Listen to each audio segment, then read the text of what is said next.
வணக்கம் நண்பர்களே, நான் உங்கள் பிரேம் பேசுகிறேன். இன்றைக்கி ரொம்ப முக்கியமான ஒரு வீடியோ பார்க்க போகிறோம். அது என்னென்னா ட்ரம்ப் அட்மினிஸ்ட்ரேஷனில் என்னென்ன க்ரீன் கார்டு சேஞ்சஸ் நம்ம எதிர்பார்க்கலாம். அதாவது நம்ம முன்னாடியே பார்த்தோம், 2016க்கு முன்னாடி க்ரீன் கார்டு டேட்லாம் அப்படியே அம்மிக்கல்லாட்டம் நகராமல் இருந்தது. ஆனால் அவர் பீரியடில் ஆடி மாதத்தில் அம்மிக்கல்லும் நகருங்கிற மாதிரி ஒரு பெரிய அலை நீங்கள் டேட்லாம் பார்த்தீங்கன்னா எங்கேயும் மூவ் ஆயிருந்தது. பல காரணங்கள் இருந்தது. ஒரு காரணம் சொல்ல முடியாது. ஆப்வியஸாக கொரோனா ஒரு மிகப்பெரிய ஒரு காரணமாக இருந்தது.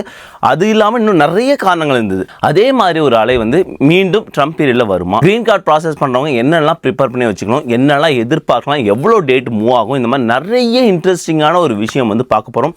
அது முக்கியமாக அட்டார்னிட்டி இதை பற்றி டிஸ்கஸ் பண்ண போகிறோம். ஏற்கனவே எம்ப்ளாய்மெண்ட் வீசா பற்றி ஒரு நல்ல ஒரு ப்ரீஃப் கொடுத்துருந்தாங்க. ட்ரம்ப் பீரியடில் என்னென்ன சேஞ்சஸ் வரும் அப்படின்னு ரொம்ப பல பேருக்கு அது யூஸ்ஃபுல்லாக இருந்தது. அவங்க முன்னேற்பாடாக என்னென்ன பண்ணணும் அப்படின்னு இந்த வீடியோவும் அதே மாதிரி ஒரு வீடியோவா ரொம்ப யூஸ்ஃபுல்லா இருக்க போகுது. ஏகான்ஸ் ஆப்பை பத்தி நம்ம முதல்ல இருந்தே சொல்லிட்டு வந்துட்டு இருக்கோம். நான் இன்வெஸ்ட் பண்ண ஆரம்பிச்சது அதோட ப்ராக்ரஸ் கொடுத்துட்டு இருக்கேன். இப்போ பாத்தீங்கன்னா 22% அதுல ரிட்டர்ன் இருக்கு. இத பாத்தீங்கன்னா நம்ம இதை மேனேஜ் பண்ண வேணாம், அவங்களே மேனேஜ் பண்ணிப்பாங்க. அதுக்காக நம்ம சப்ஸ்கிரிப்ஷன் ஃபீ கொடுக்குறோம். சிம்பிள் பட் யூஸ்ஃபுல் இன்வெஸ்ட்மெண்ட் நான் நினைக்கிறேன். சப்போஸ் நீங்க அதை ட்ரை பண்ணா உங்களுக்கு ரிவார்ட்ஸ் இருக்கு. அதோட லிங்க் டிஸ்கிரிப்ஷன்லயும் பின்ட் கமெண்ட்ஸ்லயும் இருக்கு. ட்ரை பண்ணுங்க. தேங்க்ஸ் மேரி, திரும்ப இன்னொரு அருமையான ஒரு வீடியோக்கு எங்களோட ஜாயின் பண்ணதுக்கு. ஏன்னா கடைசி வீடியோ நீங்கள் சொன்னது பல பேருக்கு ரொம்ப ஹெல்ப்ஃபுல்லாக இருந்தது. அதாவது எம்ப்ளாய்மெண்ட் பேஸ்ட் வீசாவில் இருக்கும்போது என்னென்ன முன்னேற்பாடுகளை இப்போவே பண்ண முடியும், ஸோ இதெல்லாம் ஆன்டிசிபேட் பண்ணி அப்படின்னு நிறைய பேருக்கு ரொம்ப யூஸ்ஃபுல்லாக இருந்தது. மிகப்பெரிய ஒரு நன்றி உங்களுக்கு. ஸோ பார்க்குறவங்களுக்கு நிறைய பேருக்கு அமெரிக்கா இந்தியா அவங்களுக்கு தெரிஞ்சிருக்கும். புதுசாக நீங்கள் வீடியோவில் வந்தீங்கன்னா இமிகிரேஷன் அட்டர்னியாக இருக்காங்க, இல்லினாய் மாகாணம் சிகாகோவில் லா ஃபார்ம் வச்சு நடத்திட்டு இருக்காங்க. ஸோ அவங்களோட எல்லா டீடைல்ஸும் டிஸ்கிரிப்ஷன் பின் கமெண்ட்ஸ்லையும் இருக்குது. உங்களை நிகழ்ச்சிக்கு வரவேற்க இருக்கிறது. வணக்கம் பிரேம், எல்லாருக்கும் வணக்கம். ரொம்ப சந்தோஷம். அந்த பழைய கொஞ்சம் கமெண்ட்ஸ் எல்லாம் கூட நான் படிச்சு பார்த்தேன். அந்த பழைய வீடியோக்கு தேங்க்யூ ஸோ மச். எல்லாரும் சொல்ற மாதிரி I'm always grateful for the support we all have from the community. So இன்னைக்கு முதல்ல நான் என்ன ஆரம்பிக்கலாம் அப்படின்னு நான் நினைக்கிறேன்னா நேஷனல் இன்ட்ரெஸ்ட் வேவர். ஸோ அந்த ஒரு பகுதி நிறைய மக்களுக்கு தெரியுது அதில்.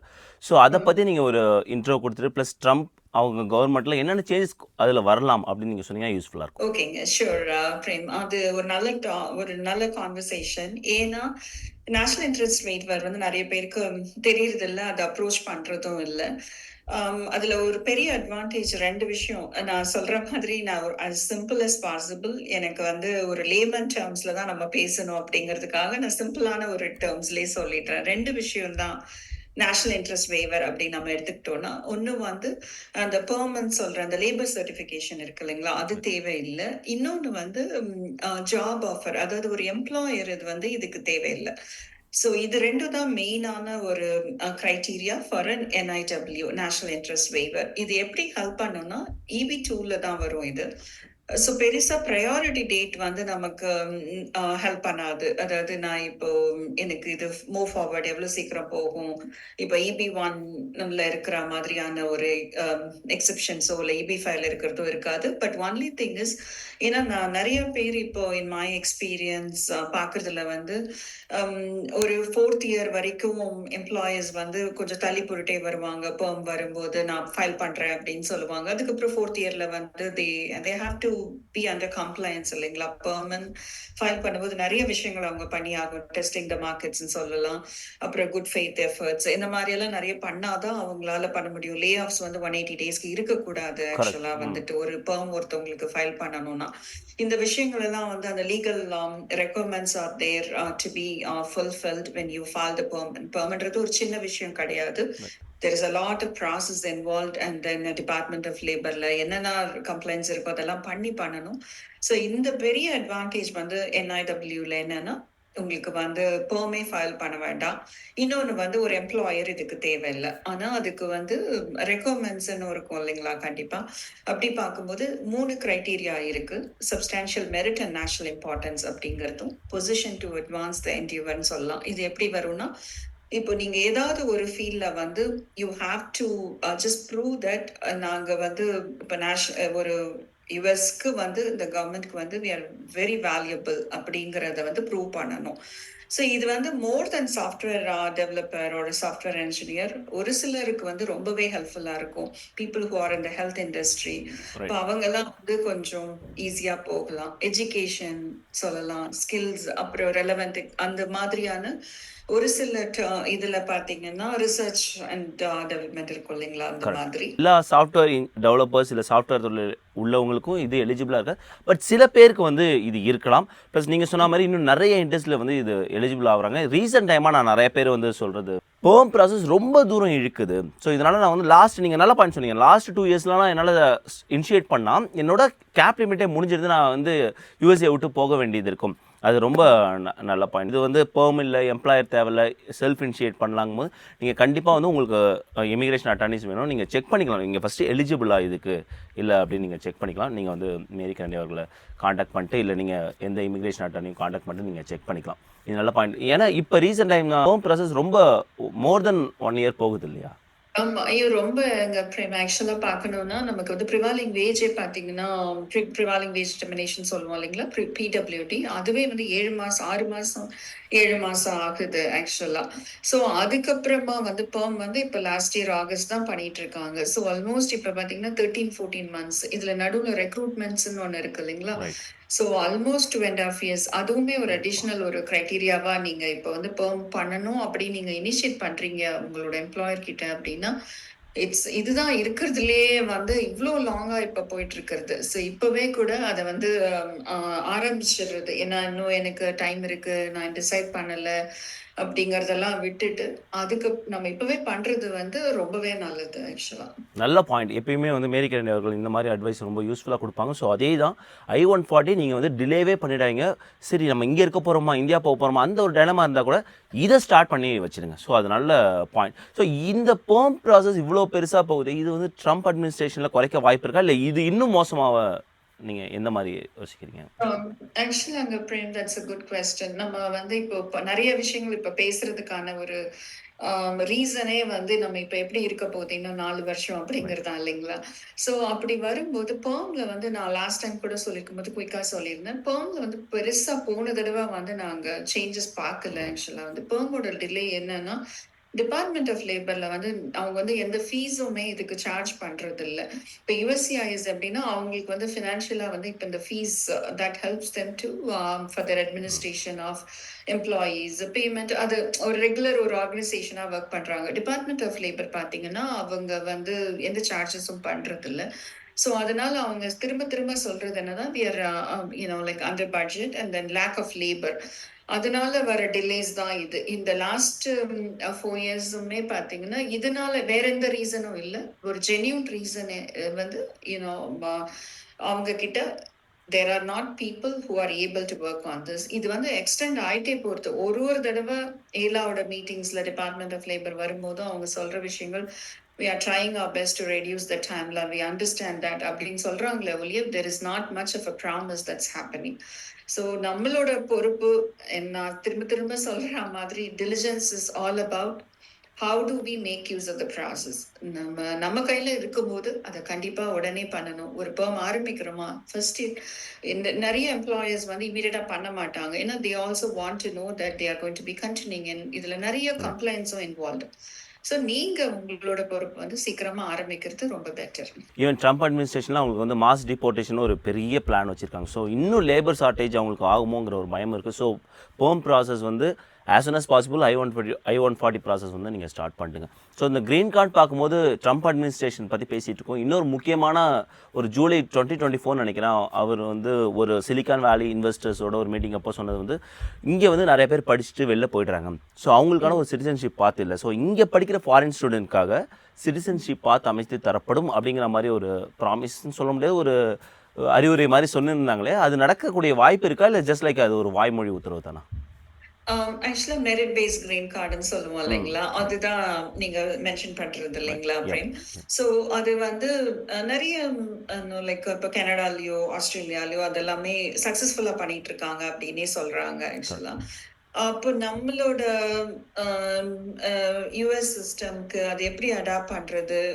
ஆமா, ட்ரம்ப் வந்து அதுல ஒரு இதுல பேசியிருந்தாரு. ஈவன் இப்போ லாஸ்ட் டேர்ம்லயும் அதை அவங்க கொண்டு வர முயற்சி பண்ணாங்க. 2019 நல்லா ஞாபகம் இருக்கு. ஆமாம், மெரிட் ஆமா. பேஸ்டு. கண்டிப்பா பேசுனாங்க. கண்டிப்பா merit based green card filing. அதுல அட்வான்டேஜஸ் என்னன்னு பார்த்தீங்கன்னா, இந்த valuable high skilled like immigrants அவங்கள வந்து நம்ம வந்து ரீட்டைன் பண்ணிக்க முடியும். அதனால நம்ம கண்டிப்பா பண்ணும். அப்படி பார்த்தோம்னா ஸ்பெஷாலிட்டி ஆக்குபேஷன் H1Bல வரவங்க எல்லாருமே ஹை ஸ்கில்டு. அதை கரெக்ட். ப்ரூவ் பண்ணி தான் அவங்க இங்க வராங்களே ரைட். அப்படி யா. பார்த்தா. அவங்கள வந்து ரீட்டைன் பண்ணிக்கணும். It's not only about masters பண்றவங்களோட ஃபோக்கஸா தான் இருந்தது அந்த மீட்டிங்கோ இல்ல அதோட ஆமாம், கரெக்ட். முன்னாடி ப்ரப்போஸ் பண்ணதோ. Yeah. But not only that. இப்போ நம்ம most of them we are also from the community. இப்போ இந்தியன்ஸ் தான் நம்ம மெஜாரிட்டி நம்மளோட டாபிக் பேசுறோம் இல்லைங்களா? கரெக்ட். அதை பேஸ் பண்ணி பார்க்கும்போது நம்ம கண்டிப்பா வந்து Indians who are already over here are high skilled எப்படின்னா ஒரு ஒரு கிராஜுவேட் பிளஸ் மாஸ்டர்ஸ் இருப்பாங்க. ப்ளஸ் இல்லைனாலும் எக்ஸ்பீரியன்ஸும் இருக்கும் அவங்களுக்கு. ஸோ அந்த துறையில். ஸோ அந்த வகையில வந்து மாஸ்டர்ஸ் பிளஸ் 1 இயர்ன்றது ஒரு இல்லைனாலும் பேச்சுலர்ஸ் பிளஸ் ப்ளஸ் 5 5 இயர்ஸ். ஆமாம், இயர்ஸ்ன்றதும் கரெக்ட். அது ஈக்குவலா வந்துடும். It will be helpful in one way for us. அவங்க இப்ப நான் கொஞ்சம் ரிசர்ச் பண்ணும்போது கூட எப்படி இருந்ததுன்னா, மெரிட்ஸ் பேஸ்டு ஸ்கில் வரும்போது what are the countries that will be more beneficial அப்படின்னு பார்த்தீங்கன்னா, Indians are the first one it comes on top of it. எதனாலன்னா நமக்கு வந்து they are already high skilled persons, but in case if they are going to bring up a system of evaluating masters இங்க படிச்சவங்களுக்கு வந்து ஒரு additional points வரலாம் அப்படின்னு பார்க்கும்போதுமே we'll definitely get benefited out of it. But ஆனா என்னன்னா பெரிய that's not going to be happening that soon. இப்போ Yes. அப்படியும் பாத்தீங்கன்னா ட்ரம்ப் அட்மினிஸ்ட்ரேஷன்ல இன்னொன்னும் இப்போ இந்த ரீசெண்ட் அவங்க சொன்ன பாலிசிஸ்ல வந்து இது வந்து ஒரு பெரிய ஃபோக்கஸ் அவங்க கொடுக்கல. Even though as an individual the President Trump has been able to talk about it, இருந்தாலும் ப்ராக்டிக்கலா வந்து இப்போ இந்த அவங்களோட election பாலிசிஸ்ல they didn't bring it up.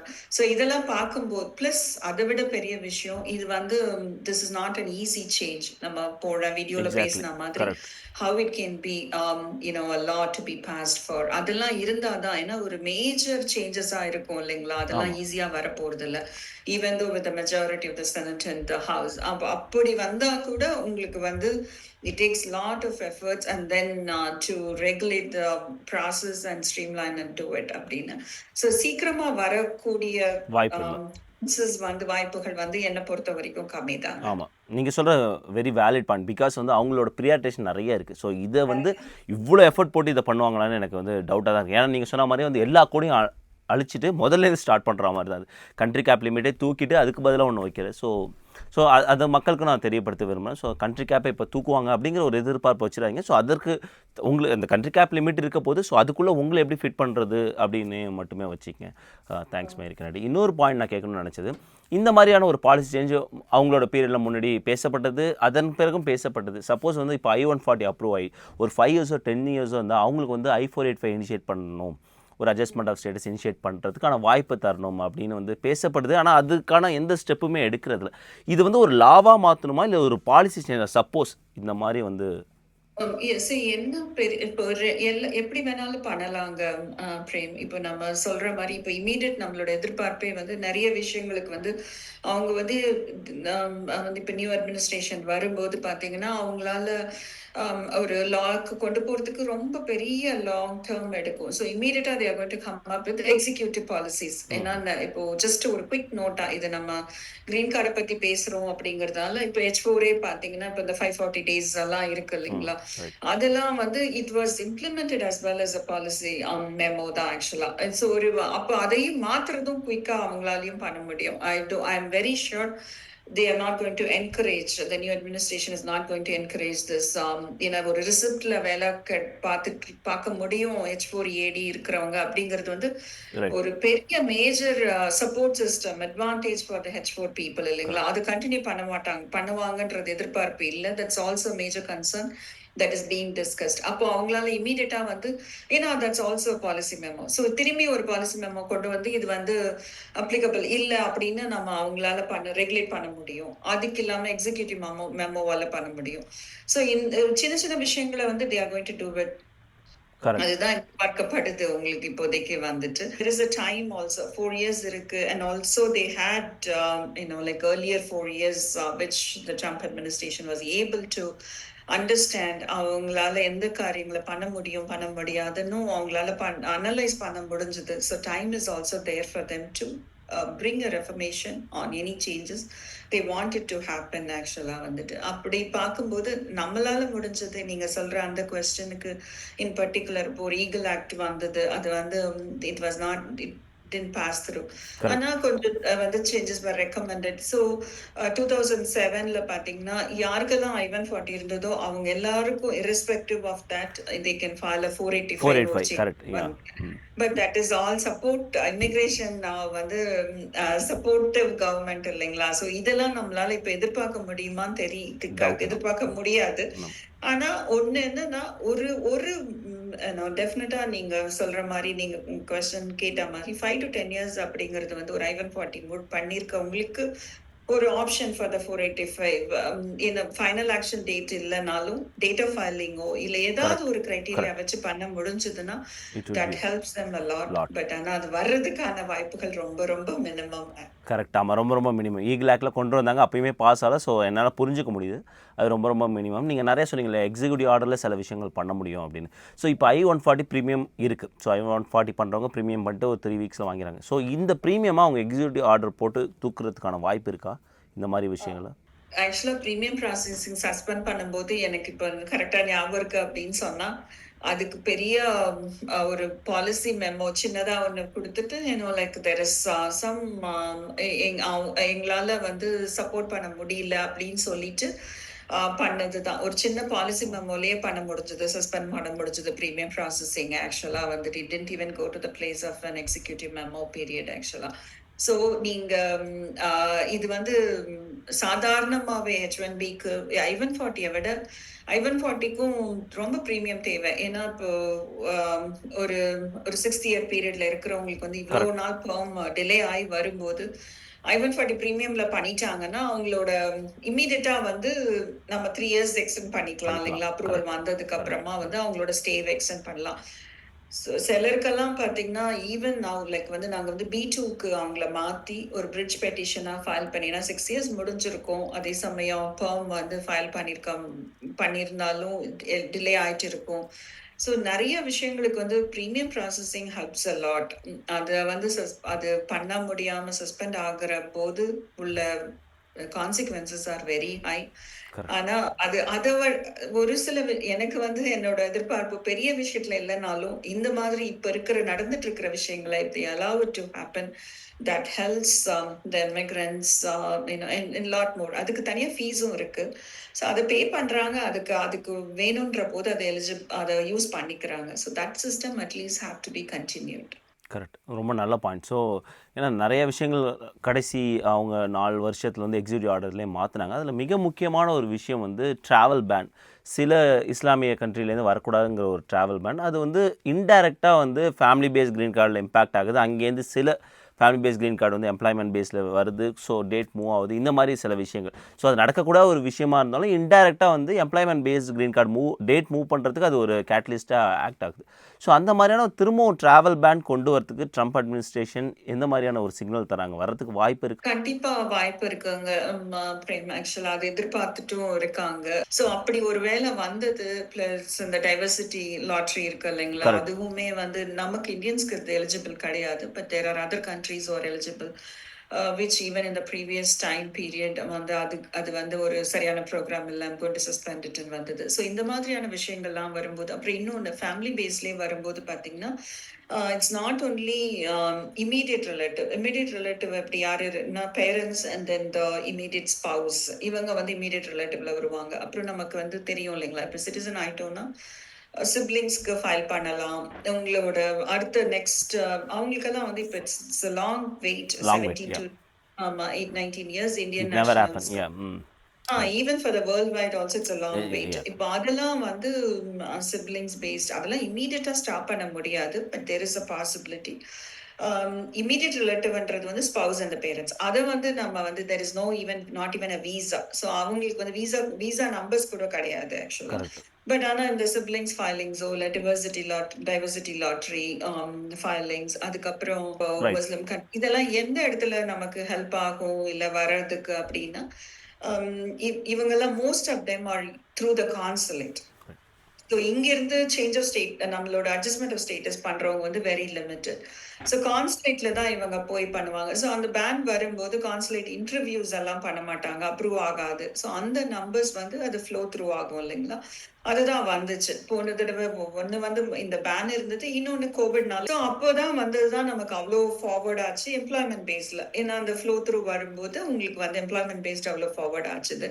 So அதுதான் எதிர்பார்க்கப்படுது. ஆனா அக்டோபர் 2025 அந்த விசா புல்லட்டின்ல தான் நமக்கு தெரிய வரும். இம்மீடியட்டா எஸ். நமக்கு எப்படி அது ஜனவரிலக்கு அப்புறம் நமக்கு தெரியும். எந்தெந்த இடத்துல changes are going to happen. அப்படி வந்து அதுக்கப்புறமா வந்து விசா வரும்போது that is something it might happen. So the one thing நான் வந்து இப்ப எங்க ஆபீஸ்ல இருக்கிறவங்களுக்கு கூட சொல்ற மாதிரி ஒரு லேபர் ஒரு பெர்ம் நம்ம முன்னாடி இருந்தது அந்த 2020 2021 எல்லாம் பாத்தீங்கன்னா அப்போ அந்த அவேர்னஸ் இருந்தது. இப்போ எல்லாருக்கும் அது ஞாபகம் இருக்கா என்னன்னு எனக்கு தெரியல. EB2 and EB3 can be parallelly done. இது வந்து நம்ம வந்து அது டவுன்கிரேட் அமெண்ட்மெண்ட் அப்படிலாம் சொன்னாலும் ரெண்டுமே இப்போ எக்ஸ்பயர் ஆன பெர்ம்ல கூட நீங்க வந்து EB2 அண்ட் EB3 ரெண்டுத்துக்குள்ள ஃபைலிங் I-140யும் பண்ணி ஒருவேளை நீங்க க்ளோசரா இருந்தீங்கன்னா 2013 அப்படி அந்த ப்ரையாரிட்டி டேட்ல இருக்கீங்க அப்படின்னு சொன்னா உங்களுக்கு EB2ல இருக்கு அப்படின்னா you can also have it filed on an EB3 if your employer is agreeing to do that for you. உங்களுக்கு எம்ப்ளாயர் வந்து ஓகே அப்படின்னு சொல்றாங்க அப்படின்னா எக்ஸ்பைரி ஆன பெர்ம் ப்ராசஸ் இருக்கும்போது கூட நீங்க ஜஸ்ட் ஃபார் த ரீசனிங் ஒரு ஒரு ஏன்னா லாஸ்ட் மினிட்ல போயிட்டு ரஷ் அப்கிரேட் பண்ணி டவுன்கிரேட் நம்ம ஆமாம் கரெக்ட். ஒரு இது பண்றதுக்கு பதிலாக it's not a major filing also பெரிய ஒரு கஷ்டமான ஒரு காரியம் இல்லை. I-140ன்றதால அதுவுமே பேரலா பண்ணி வச்சுக்கிறது it will be helpful as well. ஆமாம், அது ரொம்ப சூப்பர் பாயிண்ட் சொன்னீங்க. ஸோ பேரலாக பண்ணி எனக்கு EB2லையும் EB3லையும் நான் பெட்டிஷன் வச்சுக்கிறதுங்கிறது காரணம் வந்து எப்பயுமே பார்த்தீங்கன்னா EB2 இப்போ ரீசெண்டாக EB3 கொஞ்சம் முன்னாடி போயிட்டுருக்காங்க. பட் சடனாக ஒரு சர்ஜாக EB2 போவாங்க. ஸோ நிறைய மக்கள் அந்த நேரத்தில் போய் ஐயோ அப்கிரேட் டவுன்கிரேட் ஓடிட்டு இருக்கிறது ஒரு நல்ல பாயிண்ட். ஸோ நீங்கள் சொன்னீங்க இல்லையா, ஸோ க்ளீனாக புரிஞ்சது ஏன் வந்து ட்ரம்ப் பீரியட் லாஸ்ட் பீரியடில் வந்து என்னென்ன கேட்டலிஸ்ட் ஆக்ட் ஆகி டேட் வந்து இவ்வளோ ஃபார்வர்ட் மூவ் ஆச்சு அப்படின்னு. ஸோ கோவிடை வந்து நம்ம தள்ளி வச்சிடலாம். அது இல்லாமல் நிறைய விஷயம் பார்க்கும்போது ட்ராவல் பேனுக்கு ஒரு பாசிபிலிட்டி இருக்க தான் செய்யுது. சிக்னல்ஸ்லாம் பார்க்கும்போது போன தடவை சொன்னீங்க அதே ஒர்க்கர்ஸ் தான் அங்கே இருப்பாங்க, பட் அவங்களோட டோன் மாறும். அப்படிங்கும்போது எனக்கு கன்சுலேட்டுமே நிறைய ஃபேமிலி பேஸ்ட் க்ரீன் கார்டு வந்து அவங்களோட ஃபஸ்ட் இயரில் அட்லீஸ்ட் வந்து அப்ரூவ் பண்ண மாட்டாங்களோ அப்படிங்கிற மாதிரியான ஒரு எக்ஸ்பெக்டேஷன் இருக்குது. ஸோ ட்ரம்ப் கவர்மெண்ட் வரும்போது எங்கெங்கெல்லாம் நெருக்கி இமிக்ரெண்ட்ஸை உள்ளே வர முடியாமல் பண்ணுறது அப்படிங்கிறது அவங்க ப்ரியாரிட்டியில் இருக்கும்போது இந்த மாதிரி ஃபேமிலி பேஸில் வெளிலேருந்து கன்சுலேட் கொஞ்சம் ஸ்ட்ரிக் பண்ணுவாங்களோ அந்த ப்ராசஸ், ப்ளஸ் ட்ராவல் பேன் நிறைய கண்ட்ரிஸ் மேலே போடுவாங்களோ. ஸோ அதனால் கொஞ்சம் ஒரு வீசா வந்து எம்ப்ளாய்மெண்ட் பேஸுக்கு வருமோ அப்படிங்கிற ஒரு எக்ஸ்பெக்டேஷன் எனக்கு இருக்குது. ஸோ அது நடக்க வாய்ப்பு இருக்கு இல்லையா? எல்லா இடத்துலையுமே இப்போ நீங்க பாத்தீங்கன்னா அசைலம் எல்லாம் போன அட்மினிஸ்ட்ரேஷன் அவங்க வந்து ஃபேவர் பண்ணல ஆக்சுவலா வந்துட்டு. ஸோ ரெஃப்யூஜி விசாஸ் டாக்காஸ் இதுல எல்லாம் வந்து பெரிய சேஞ்சஸை வந்து அவங்க கொண்டு வந்தாங்க. and they were not happy about those kind of an approvals of the consulates. நம்ம சொன்ன மாதிரி நம்ம போன தடவை டிஸ்கஸ் பண்ண மாதிரி எல்லாமே மாறும். USCIS or the consulates and everyone அவங்களோட approach and the way that the decision making of the cases that has been handled எல்லாமே மாறும். அதனால ஒரு possibility on the employment side இருக்குது. அந்த the priority dates getting moving forward because of this spillover. Correct, ரொம்ப யூஸ்ஃபுல்லான information. ஏன்னா வந்து போன தடவை வரா மாதிரி அவ்வளோ பெரிய ஜாக்பாட் கிடைக்குமான்னு தெரியல, பட் ஏதோ ஒரு விஷயம் இருக்கும். அது வந்து அக்டோபர் 2025 வீசா அப்படின்னு கொஞ்சம் இன்ட்ரெஸ்ட்டாக இருக்கும் அப்படின்னு வந்து எனக்கு தெரிய வருது. இந்த டிஸ்கஷனோட பார்ட் 2 வீடியோ இருக்க போது, அதாவது ட்ரம்ப் கவர்மெண்ட் கொண்டு வர போகிற க்ரீன் கார்டு சேஞ்சஸ் அதனால் ஏற்படக்கூடிய விளைவுகள் அப்படிங்கிறதுக்கான பார்ட் 2 வீடியோ இருக்க போது. ஒரே வீடியோவில் நிறைய விஷயங்கள் கொடுக்கும்போது சில சமயங்களில் சரியான வகையில் போய் சேரதில்லை. அதனால தான் 2 பார்ட்டாக பண்ணுறோம்.